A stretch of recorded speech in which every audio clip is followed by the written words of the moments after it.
느헤미야 5장입니다. 일상에서 하나님의 법이 삶의 기준으로 세워지는 모습이 나와 있습니다. 본문을 살펴보도록 하죠. 유다에게는 가난의 문제가 있었어요. 150년 전에 그들이 이곳으로 이주해 와서 경제로 계속 나아졌다기보다 경제로 좀 더 계속 어려워졌던 것이 있었죠. 여러분, 경제적으로 저 사회가 어려워지면 부유한 사람들은 큰 차이를 못 느끼고요. 중간의 사람들은 조금 불편해지고요. 빠듯하게 살던 사람들은 삶이 무너져 버리죠. 그렇죠? 유다에게도 그런 일이 벌어졌습니다. 어떤 사람들은 흉년이 계기였다고 해요. 내가 그래도 빠듯하게 웬만큼 포도밭도 있고 밭도 있고 살고 있었는데 그때 흉년이 들어서 1년 동안 내가 먹을 게 없어가지고 흉년 때 그때 내가 망했잖아 라는 사람도 있었고, 어떤 사람들은 세금 문제였다고 해요. 페르시아가 세금을 좀 많이 걷던 시기가 있었는데 내가 빠듯하게 살고 있었는데 세금을 꼭 내라는 거야. 그걸 내고 보니까 뭐 살 돈이 없어. 그때 내가 망했잖아. 웬만한 사람들은 조금 그렇게 내고도 사라졌는데 난 그 세금 내고 망했어 라는 거예요. 어떤 사람들은 자녀를 많이 낳은 게 발목을 잡았다라고 하죠. 내가 애를 생각보다 너무 많이 낳은 거야. 그러니까 일상적으로 이 수입보다 지출이 더 커져 버렸어. 이걸 한 10년, 15년 견디면 애들이 커서 오히려 그것이 내가 더 많은 일을 할 수 있고 더 많은 수익을 낼 수 있는 지점까지 오는데, 거기까지가 15년이잖아. 그 과정을 내가 견디지 못하고 서서히 가랑비 옷 젖듯이 점점 생활비 인컴과 수익과 지출의 차이가 늘어나면서 점점 그러다가 결국에 내가 망해버렸어 라고 얘기하는 거죠. 그렇죠? 각자의 이유들이 있으면서 이렇게 망한 사람들, 이렇게 경제적으로 완전 가난해져 버린 사람들이 있었다는 거예요. 그럼 그 사람들이 그러다 보니까 어떻게 했겠어요? 돈을 빌리게 되죠. 흉년만 넘겨보겠다 해서 뭐 세금 문제만 어떻게 메꿔보자 해서 요 생활비만 어떻게 때우면서 한 10년, 15년 버티면 그때부터는 좋아지니까 해서 이 돈을 빌린 거죠. 그냥 빌려주진 않잖아요. 그러니까 담보로 뭘 잡았어요? 내 밭과 포도원을 담보로 잡았어요. 근데 자기가 생각대로 일이 흘러가지 않아서 돈을 못 갚은 거죠. 그러니까 당연히 그 담보로 된 물건들을 뺏겼고, 그 물건들을 뺏긴 게 결정대로 망한 거잖아요. 그게 있어야, 나한테 요즘으로 하면 작은 가게 같은 건데, 인컴이 더 이상 이제 줄어들 수밖에 없잖아요. 그러니까 그 다음에는 생활비 대출 개념으로 또 돈을 빌리게 되고, 먹고 살아야 되니까. 근데 그거는 진짜 기약이 없는 돈이잖아요. 생활비를 대출을 받으면 안 되잖아. 그걸 빌려서, 그럼 나중에 어떻게 되는 거야? 내가 노동력으로 떼어야 되는 상황이 되고, 그러니까 이제 종으로 팔려가는 상황까지가 되는 거죠. 이런 일들이 유다에 벌어졌다는 거예요. 유다에 150년이 흐르다 보니까 이게 처음에부터 올 때부터 많이 갖고 온 사람도 있고 적게 갖고 온 사람도 있었는데, 이 빠듯했던 사람들의 삶이 무너져 내리고 그 사람들이 이렇게 자기가 가진 것들을 담보로 됐다가 빼앗기게 되고, 또 이제는 결국엔 노동력을 제공해야 되는 상황이 돼서 종이 되어버린 상황까지가 벌어졌는데, 이 가난한 사람들, 이제 종이 되어버린 막 이런 사람들이 느헤미야에게 청원을 하는 거죠. 이게 맞냐? 라고 청원서를 이제 보내는 게 이제 오늘의 장면인 거죠. 아니, 이게 너희가 지금 느헤미야 당신이 예루살렘 성을 세워서 삶을 회복한다고 하는데 나는 가난으로 이미 다 삶이 무너져 있는 상태다. 그래서 그 얘기가 하나도 와닿지 않고, 그리고 그 사람들이 막 그렇게 하는 걸 보면서도 돈 있는 사람들은 또 의미 있는 일까지 하네. 그래서 진짜 좀 사치스러운 얘기처럼 느껴지고, 예루살렘 성을 세워서 삶을 세워진다고 하는데 경제로 무너진 내 삶은 어떻게 해야 되는 거냐. 그렇지? 이런 거죠. 그리고 내가 그 과정에서 생각해보면 내가 그 담보로 제공했던 밭과 이렇게 포도원을 빼앗길 때가 결정적으로 내가 망한 시점인데, 그때 내 형제들이 그때 그거를 넘어가 주지 않고 이렇게 담보 이렇게 한 게 이게 맞냐. 이게 이제 청원의 기본적인 내용이었던 거죠. 여기에 대한 이제는 빌려주는 사람들, 좀 부유한 사람들이었겠죠. 좀 부유한 유대인들의 입장은 뭐였어요? 원래 그렇게 하는 거 아닌가 하는 거죠. 그렇죠? 원래 그렇게 하는 거잖아요. 그냥 돈을 빌려달라고 그랬어요. 근데 어떻게 그냥 빌려줘요? 못 갚으면 어떡해? 그냥 담보를 잡았죠. 돈을 갚았으면 당연히 담보를 어떻게 하지 않았을 거예요. 근데 갚는다고 해놓고 안 갚았잖아요. 그러니까 담보를 처리해서 내가 현금화해서 내가 가져간 거예요. 아니면 그걸 이제 물건으로 내가 그냥 그 액수만큼 내가 가져갔던가. 그렇잖아요.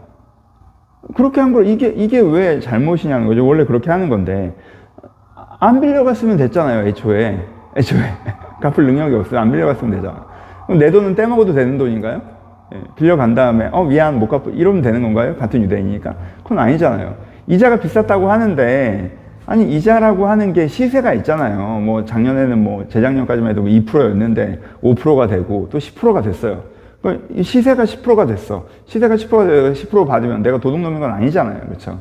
원래 그렇게 하는 거잖아요. 원래 돈을 빌려줄 때는 담보를 잡는 거고, 돈을 못 갚으면 담보를 처리하는 거고, 원래 돈을 빌려주면 이자를 내는 거고, 이자는 시세라는 게 형성되어 있는 대로 하면 되는 거고, 내가 뭐가 잘못했냐는 거죠. 이 사람들 입장에서. 그렇죠?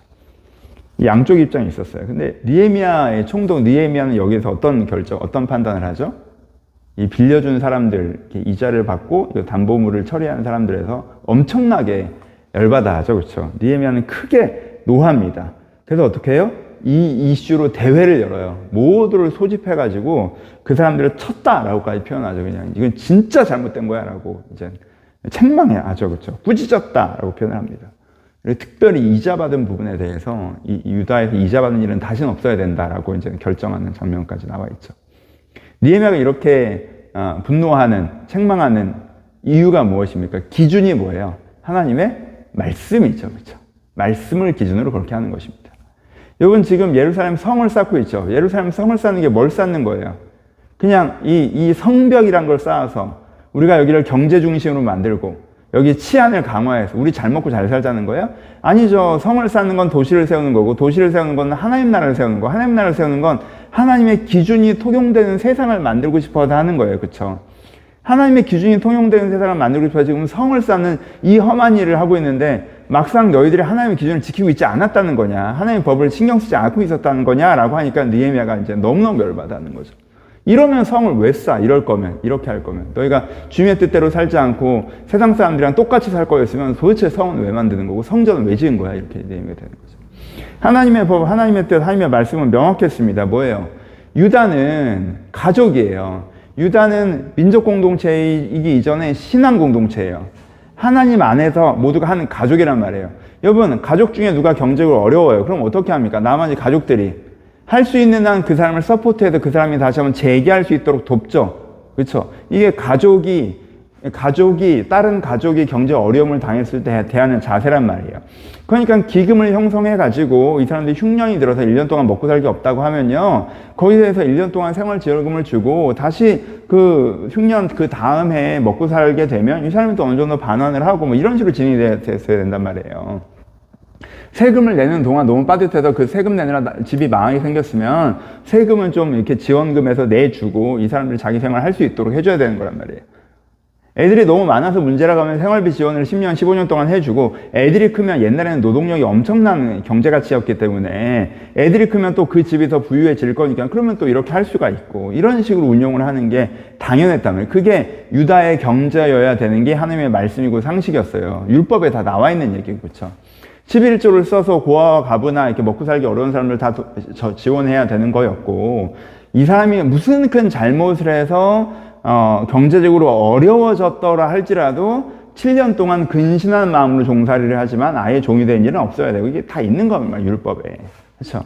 그러니까 이게 하나님의 뜻이었단 말이에요. 근데 이 사람들이 그 하나님의 뜻대로 하지 않고 어떻게 했어요? 다른 사람의 경제적 어려움을 내 부유함의 계기로 삼는 거잖아요. 그렇죠?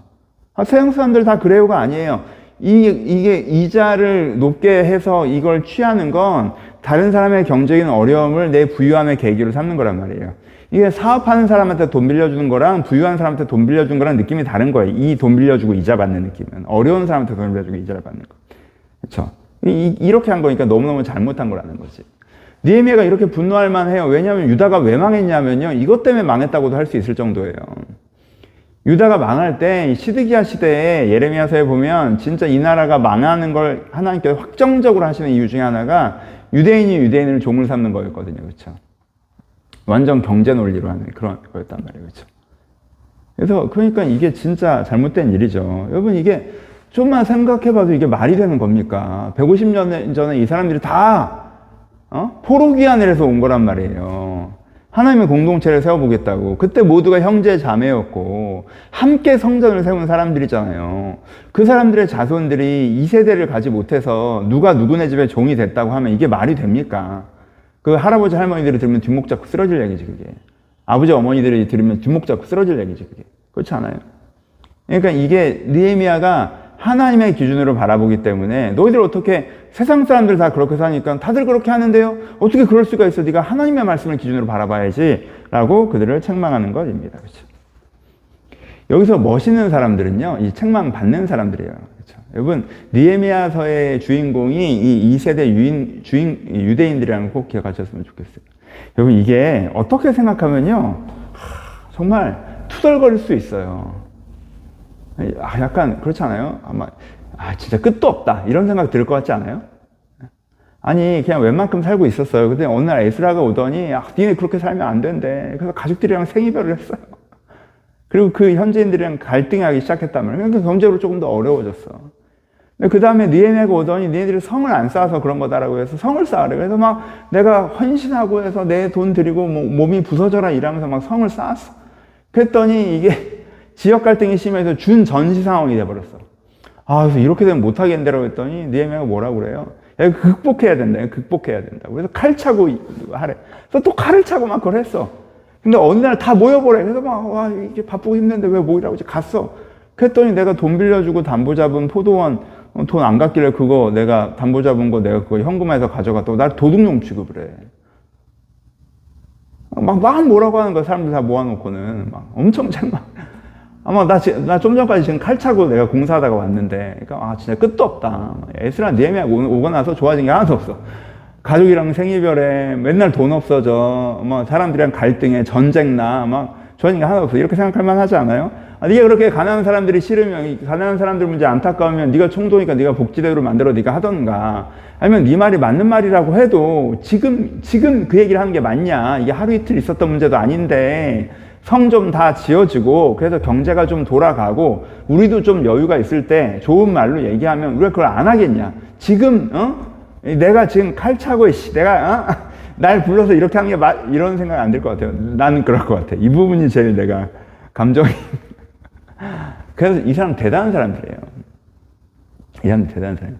인간적으로 생각하면 자기 입장을 고집하면요 이게 여기서 느헤미야가 하는 지적에 이렇게 잘 반응하기 어려울 수 있어요. 근데 이분들이 어떻게 해요? 여기서 회개하고 결단하죠. 뭐라고 그래요? 당신의 말씀대로 아무것도 요구하지 않겠습니다. 자, 멋있죠? 그래서 이렇게 반응해요. 이 사람들 어떻게 이렇게 반응할 수 있는 줄 알아요? 이 사람들이요, 진짜 아름다운 진심을 갖고 있기 때문에 그래요. 어떤 진심? 하나님 나라를 세우고자 하는 진심. 하나님 앞에 내가 아름다운 사람이고자 하는 진심. 자기의 뭐가 중요한 사람은요 이렇게 반응할 수가 없어요. 하나님 앞에서 이런 진심을 가지고 있으니까 이렇게 반응하는 거예요. 내가 하나님 나라를 아름답게 세우려고 그랬는데 이렇게 하면 안 되는 거였구나. 느헤미야님 가르쳐 주셔서 너무 감사해요. 내가 하나님 앞에 아름다운 사람이 되고 싶은데 하나님께 이런 거 싫어하셨군요. 제가 몰랐어요. 진짜 느헤미야님 가르쳐 줘서 감사해요. 저희가 그 말씀대로 하겠습니다 라고 하는 거죠. 그렇죠? 너무 멋있는 사람들이에요. 그래서 5장도 너무 멋있는 장면. 느헤미야는요 너무 멋있어요. 한 가지 이야기가 더 나오죠. 이 스토리가 끝나고 느헤미야가 자기 케이스를 예로 얘기합니다. 세상 사람들이 사는 대로 살잖아? 그럼 나 총독이지. 세상 되는 사람들이 살면 총독 어떻게 해? 돈 제일 많이 벌지. 왜냐면 총독으로 가면요. 와 축하해 넌 부자 되겠구나 이런 거였어요. 왜냐면 자기가 세금을 결정할 수 있기 때문에 그 지역에서 세금 결정에 쫙 빨아갈 수 있는 거거든. 그러니까 언젠가 유다의 느헤미야 전에나 전전에나 어떤 총독인가 그렇게 빨아갔기 때문에 누구는 완전 그때 삶이 무너졌다고 그러는 거잖아요. 그러니까 그럴 수 있다고. 총독은 거부가 될 수 있는 기회였어요. 근데 느헤미야는 어떻게 해요? 세상 방법대로라면 그렇게 하지만 난 어떻게 해? 나는 월급도 안 받아. 왜? 난 지금 하나님의 법대로 사는 사람이니까 하나님의 성을 세우는 이 어려운 일이 진행되고 있는데 내가 돈을 왜 받겠어? 라고 하는 거죠. 그러면서 한 가지 또 오해받을 수 있는 얘기를 하죠. 니네들이 자꾸 느헤미야가 하루 식사하는데 소 한 마리 잡고 양 6마리 잡고 닭 수십 마리 잡는다 라고 하니까 내가 되게 사치스럽게 풍요롭게 총독은 대단하겠다. 매일 잔치상을 차리네. 2주에 한 번 좋은 포도주가 들어가 막 그러는데 그 상 차려서 250명이 먹어. 느헤미야가 이 얘기를 하죠. 그 상 차려서 기본으로 250명이 먹고 거기에 민장들 또 붙고 거기에다가 또 매일 여러 군데에서 사람들이 오면 그 관리자들 또 내가 환대해서 보내야 되고 그래서 드는 거야. 그러니까 250명이 먹는데 소 한 마리가 그렇게 사치스럽니? 그거 내가 먹는 거니? 나 그렇게 안 살아 라고 이제 느헤미야가 얘기를 하는 거죠. 느헤미야가 샘플로 자기를 제시하는 거예요. 세상 방법대로 살면 더 편하고 좋게 살 수 있겠지. 난 근데 그렇게 안 살아. 나 하나님 법도대로 살아. 하나님의 기준대로 살아. 그게 불편할 수도 있어. 하지만 난 그게 하나도 안 불편하고 오히려 좋아. 왜? 하나님께서 나를 기쁘게 보시는 게 나에게 가장 큰 자산이니까. 주님, 저 하나님 뜻대로 이렇게 하고 있는 거 보고 계시죠? 저 이거 꼭 기억하고 갚아주세요. 이게 나한테 가장 큰 자산이기 때문에 나는 이렇게 사는 거 하나도 안 불편하고 좋아. 라고 느헤미야가 자기의 사례를 이야기하는 것으로 마무리되고 있습니다. 적용해 보시죠. 정말 할 얘기가 많은데 제목만 얘기하죠. 너무 길었죠, 이미. 첫 번째, 하나님의 나라는요, 하나님의 기준이 세워지는 곳이 하나님의 나라예요. 그렇죠? 꼭 기억하셨으면 좋겠어요. 기독교인들이 많아졌어요. 많은 사람들 교회를 들어왔어요. 근데 세상 범대로 똑같이 여기서 하고 있어. 세상에서 잘 나가는 사람들 여기서도 잘 나가고, 세상에도 돌아가는 방법대로 여기를 돌리고. 그럼 여기가 하나님 나라가 아니죠. 하나님의 기준이 세워져야 하나님 나라다라는 것도 기억하셔야 되고, 두 번째, 그러니까 우리가 세상에서 살 때도 우리는 누구예요? 천국 시민권자죠. 그러니까 다른 사람들 사는 대로 사는 게 아니라 하나님께서 이걸 어떻게 생각할지를 생각하셔야 돼요. 남들 다 그러고 사는데요?